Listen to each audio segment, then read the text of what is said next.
Hello, Internet peoples. My name is Guy Royce. I'm a developer advocate at Redis Labs. And today, we're going to load CSV data containing Bigfoot sightings into Redis. We're going to do this not one way, but two ways. We're going to use RIOT and we're going to use Node.js. So stick around and watch how we do it.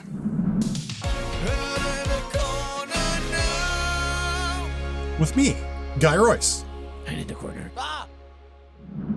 Let's go ahead and get to my desktop mode here, and I can show you the two ways of doing this. Here is a nice up and running Redis server. Here is information on RIOT. We're going to do RIOT first, and then here is a little environment for us to work in. We'll take a look at our CSV file first.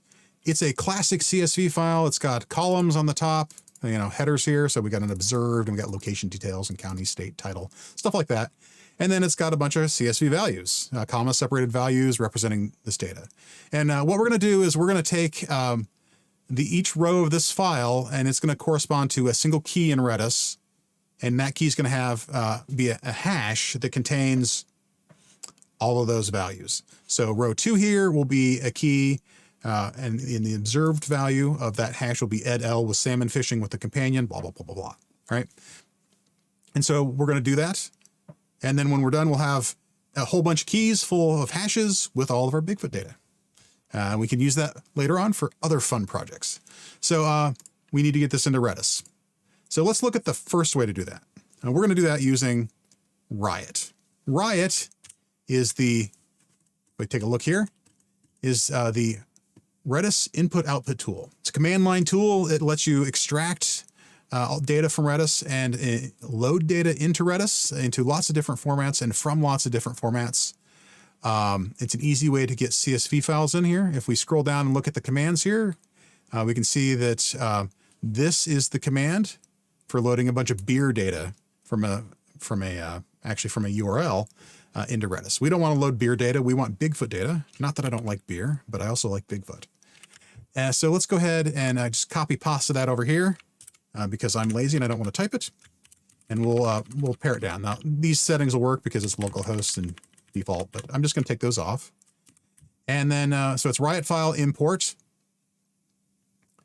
and I'll have a link to RIOT file in the description below. So when you go to do this, it'll be easy for you to figure out how to install this. But it's just a little command line tool, and we're going to take this geocoded.csv file.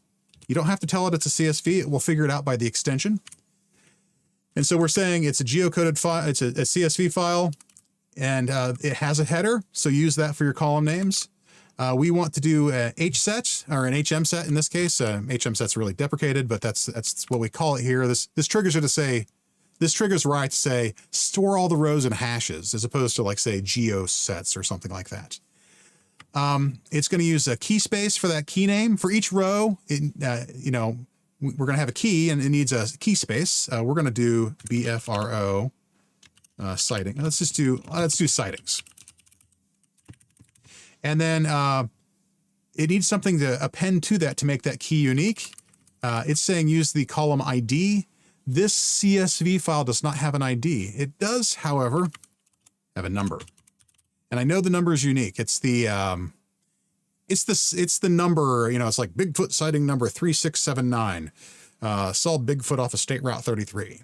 It's that sort of number, but it's unique. So we'll use that as our unique key. And this is it. Hit enter. It tears through the file, imports the file, and it should be in Redis. Let's take a look. Let's bring up our Redis CLI. We do a key star. Don't ever do key star in production, kids. It blocks the single thread for all the keys. And if you have a billion, that's a problem. But for what we're doing here, it's fine. It shows 9,172 sightings, which is wrong. I think I might have leftover data from a previous run. Let me go do a flush DB. And then we'll exit out here. We'll run it again real quick. And now we'll go in there and do keys star. Yeah, I know that there are 4,586 Bigfoot sightings. And so I practiced this earlier. Can't you tell? So here we got our sightings. Interesting thing here, there's sightings, colon, and then the number. The number, for whatever reason, has a 0.0 at the end of it. I think this is because the data set was used in machine learning and it was using pandas, and pandas tends to want to spit out numbers with decimal places on them. So that's not ideal, but let's go ahead and take a look at one of these sightings. Say hget all, like that. And we can see here's all our keys and values. Here's our sighting. So someone's taking their dogs on a long walk with their girlfriend, and they're hearing scary whistles and screams. These sightings are just so delightful to read. I can't express how much fun it is to take a look at them.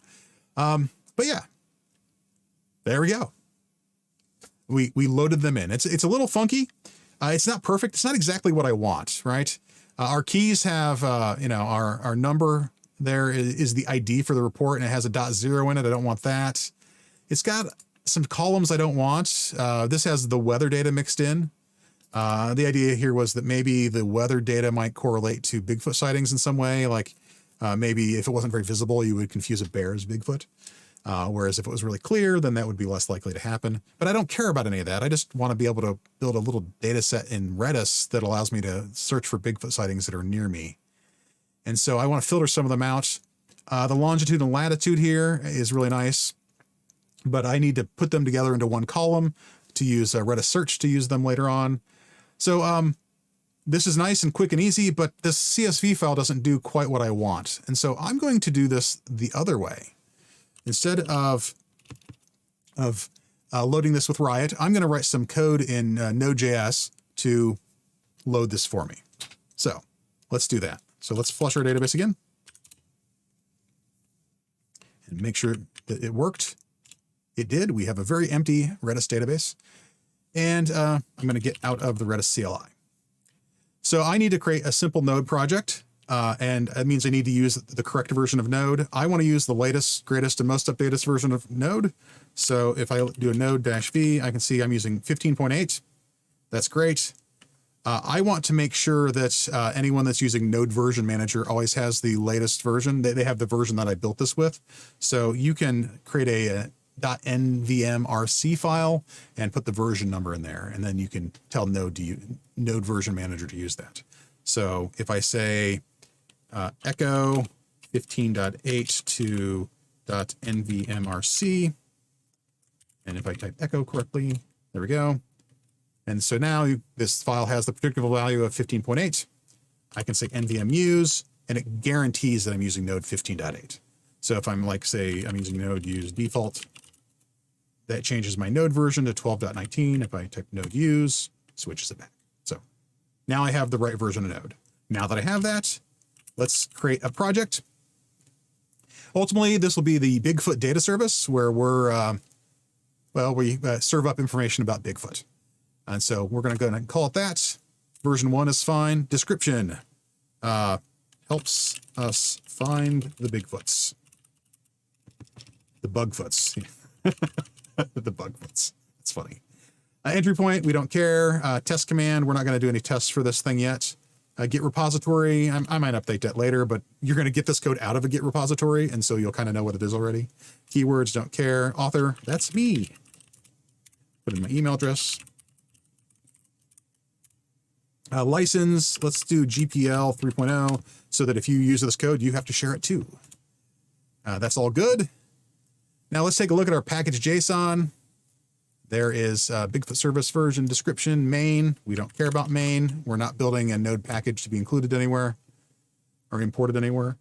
We don't want a test script, but it generated this one. There's our author or license. I want to do 3 things to modify this file. I want to set the type to module. This will allow me to use ES6 imports instead of commons.js or common.js. And so I just think that's cleaner and nicer. I just want to use that instead. So type equals module, and I want to make sure this is private, just so that we don't accidentally publish it. So that's the second change. And then I want to add a script that will actually run my load code, the load node code. And so we'll say node load.js. Package JSON is ready. let's install some Node packages. We're going to use two Node packages. We're going to use Redis, and we're going to use CSV parser. Redis is well, it's a Redis client written in TypeScript. We're going to use that. It's the one I like to use. And CSV parser is well, it's exactly what you think it is. It's a CSV parser for Node. So there we go. We've installed both of those things. And now we can start working on this load.js file. So let's go ahead and touch load.js. Bring it up in a text editor here and start importing some stuff. So let's import CSV from CSV parser. Doesn't this, this import look so much nicer than the require? Import Redis from, not reads. I had a nickel for every time I made that typo. From Redis. I know that we're going to need to use the file system as well, because we need to read that file off the file system. And so there's our imports. And so we're going to need to connect to Redis. So the idea is we'll use the CSV parser tool to loop over the CSV data and then add things to Redis. So I know I'm going to need a connection to Redis. So let's go ahead and do that. Let r equal new Redis. I also know that I'm going to be repeatedly adding things, and I don't care about getting a response immediately. And so this is a great candidate for pipelining. So let's go ahead and create a pipeline. Pipeline just allows us to keep feeding commands into Redis without waiting for a response. And since these are a bunch of unique writes, that's a very safe thing to do, especially since we're the only one messing with the database. So we got a pipeline, we've got Redis. Now we can use fs to start reading in our file. So we'll do create read stream and then our file name, which is data/bfro underscore reports underscore geocoded CSV bfro reports geocoded CSV. Yes, I typed that correctly. And so that's going to return a stream. We're going to take that stream, we're going to pipe it into the CSV that we imported. And so what CSV is going to do is it's going to take this file and read the header and then read each row. And it's going to generate an event called data that gets fired for each row in the file, except for the header. And it's going to hand out a JavaScript object that contains the classic JavaScript object. It's got the header is used for the property names in that JavaScript object, and then the values are from the rows in the CSV file. So if we do it like this, we can just log everything before we pipeline anything at all. CSV will also emit an event called end, which tells us that we're out of data, that we're done with data. And here I would execute our pipeline. I haven't really done anything yet, but once the pipeline does something, we'll execute it, and then we can disconnect from Redis. So this, as it is, should run just to kind of show us that we're not insane, to make sure that this is actually working. So npm run load, and it should just start spitting out JSON objects with all the entries in our data file. And that is indeed what we see. We don't need to wait for that to finish. But if we look here, here's all those columns that were in that file. So here's the observed, the location details, the county, the state. I'm in Monroe County, Ohio. I've been there before. Latitude and longitude. So this is all of our data. So cool, it's working. It's reading the file, it's spitting out results. However, we don't want to console log these. We want to actually shove them into Redis so that we can do things with them later.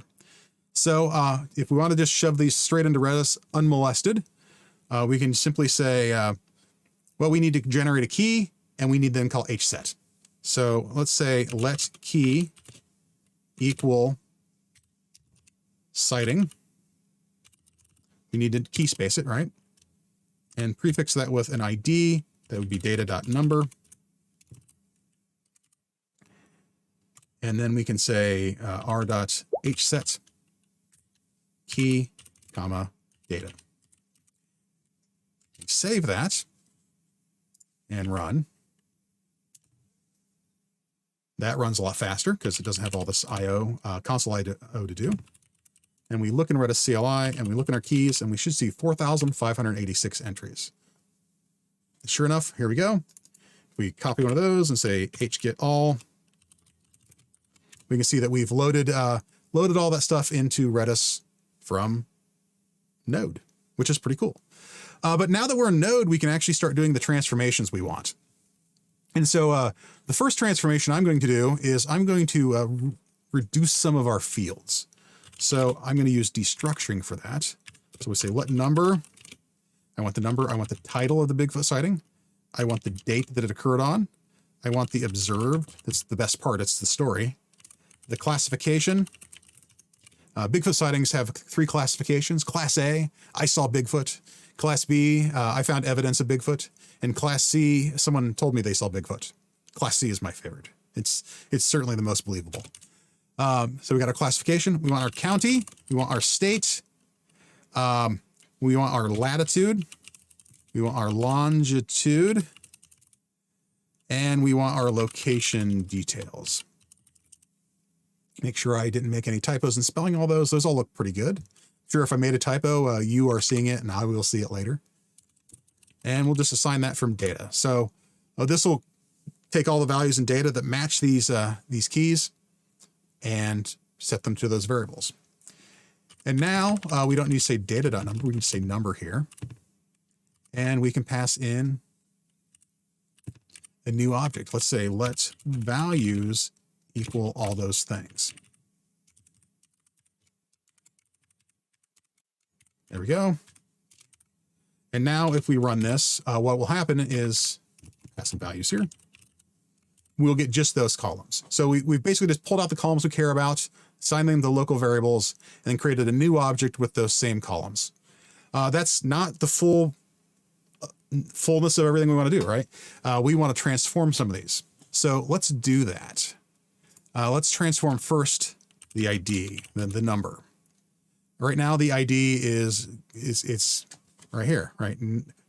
29441.0. I don't want that 0.0. So we're going to call parse int and pass a number to get rid of it. So now we have an ID. We can pass in ID instead of number. And our key can be based off of ID. That's an improvement. Another thing that it does is the county has the word county after it every single time. So if we look here and we see, if I can find the county here, Gila County. I guess that's Gila County. We just want Gila. County's redundant. We don't need that data. So let's go ahead and say let county. Now we can't use let there, so we'll just say county equals. Let's move that up. County equals county.replace. And we'll just do a little regex, look for the word county. Ends with the word county. Let's be very, very explicit here. Replace that with empty string. So now county won't have that annoying problem anymore. And the other thing that we want to do is we want to take the latitude and longitude and we want to coalesce them or collapse them into a single value in a way that Redis will like. So we'll say let location.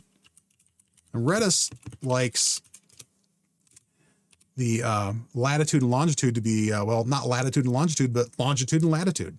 So for our Redis search to do geo search from values in a hash, we have to put it in longitude, latitude order and have it separated by a comma.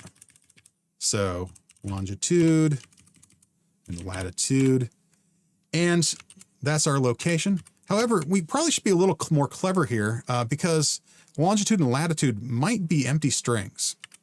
So let's say if longitude and latitude, so if they both have values that are, if they're both truthy, then you can say let's lose a ternary. That'd be great. Longitude and latitude, colon, question mark. If we have longitude and latitude, do this. Otherwise, do this. So there's our ID, our county, our location. This should be all the transforms we need. Pass an ID, title, date, observed, classification, county, state. location and location details. It's bugging me slightly that this is not a let as well. So I'll say let county short. County name. There we go. That's we'll call it county name. And then we'll pass that into here. But we still want to put it in the county field, so we'll do it like that. We could actually just inline that, but who wants to inline it? Come on, man. Cool. So pulling out our data, parsing the integer. We're swapping out the county name to be a little shorter. We're collapsing our location, missing an equal sign there. There's our key. There's our values. And then we call hset. And that should give us a beautiful transformation and load it in Redis. Let's try it out. Exit out of Redis CLI here. That's not how we exit out of Redis CLI. Here we'll exit out of Redis CLI. And then, actually, let's go back in here real quick and do db or flush db, just so that we have just the bits we care about. Make sure that there's nothing in there. Exit out. npm run load. There we go. It runs. Go back into the CLI. Look at our keys. Again, don't do that in production. And if we do hget all citing, let's go with 7940. So one of the things you notice here is that our ID doesn't have that 0 on it. It's a lot shorter now. Here's our ID. Here's our title. Here's our observed. State is Ohio, Lawrence County, Ohio, in 1980. There's our location, longitude, and then latitude. Classification is Class A, and here's details. Off County Road 22, Lawrence Street Road, right near Private Drive 2050. So cool. I'm tempted to write a little regex to get rid of that report 7940 because I feel like that's redundant. So let's go ahead and do that too. Let's go ahead and say let title equal title dot replace, and we'll look for anything that starts with report space, and then we want digits. Is it slash? I'm being very brave here by doing regexes on the fly. Let's do report space dot star colon space slash. That should match the beginning here. I can't remember what the symbol is for. Is it .d? I can't remember. I think it's slash d. So we'll do slash d star. We'll see if that works. We'll see if I can do regexes here on the fly or not. Oops, I did the exit in the wrong place again. We'll let title better.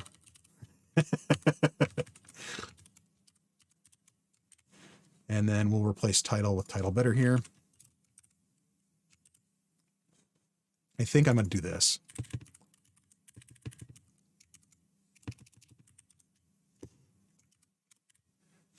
My adherence, my strong desire to have the let's line up is just not worth it here. So let's do that. Exits. Actually, we need to say flush db. Now let's run that. And then we'll run Redis CLI. Let's just do keys star. Oh, wait, key star won't work because it's trying to wildcard. Let's just go key star. There we go. That looks better. We'll say hget all. And we'll just grab that last one there. State, county, undefined, because I forgot to do this. I replaced it with a missing argument, and so it put undefined in there. Let's try this again. Flush db, load.